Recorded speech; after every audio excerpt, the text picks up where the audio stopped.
आणि आमचे प्रतिनिधी तुषार झरेकर मनोज जरांगे यांच्या मोर्चाचं अपडेट आपल्याला देत आहेत। तुषार, कुठपर्यंत मोर्चा पोहोचलेला आहे आणि सध्या काय परिस्थिती आहे, कसा उत्साह दिसतोय? नक्कीच नम्रता, आपण जर पाहिलं तर एकंदरीत मराठा समाजाचा हा संपूर्ण जो मोर्चा आहे तो खरं तर मुंबईकडे मार्गस्थ होतोय। आता हा मोर्चा शिक्रापूरपर्यंत पोहोचलेला आहे। खरं तर या ठिकाणी दुपारी 12 वाजेपर्यंत हा मोर्चा पोहोचणं गरजेचं होतं, मात्र हा जो मोर्चा आहे तो आता या ठिकाणापर्यंत पोहोचलेला एकंदरीत पाहायला मिळतोय। मोठ्या संख्येने खरं तर मराठा समाज आहे ते रस्त्यावरती उतरल्याचं पाहायला मिळतं।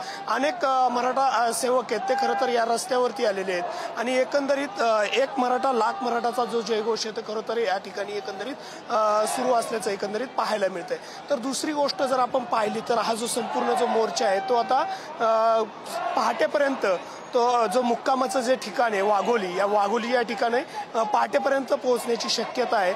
एकंदरीत वाढता जो प्रतिसाद आहे तो एकंदरीत रस्त्यावरती पाहायला मिळतोय। अनेक लोक खरं तर या ठिकाणी आल्याचं पाहायला मिळतंय, त्यामुळे रस्त्यावरती संपूर्ण जो समाज आहे तो रस्त्यावरती एकवटल्याचं एकंदरीत पाहायला मिळतंय।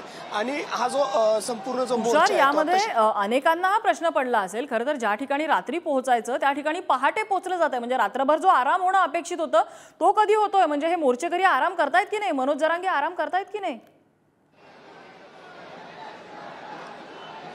नक्कीच एकंदरीत जर आपण पाहिलं तर अक्षरशः एवढ्या मोठ्या प्रमाणामध्ये जो रस्त्यावरती मराठा समाज येतोय त्या समाजाला खरं तर मनोज जरांगे पाटील एकंदरीत संबोधित करताना एकंदरीत पाहायला मिळतात। मात्र मनोज जरांगे पाटलांच्या तब्येतीची किंवा याची काळजी जर पाहता मनोज जरांगे पाटलांना आराम करायला खरं तर वेळ भेटत नाहीये, कारण सकाळी 9 वाजल्यापासून ही मोर्चाची सुरुवात झाली आहे, ते पहाटेपर्यंत हा मोर्चा खरं तर एकंदरीत सुरू राहतोय।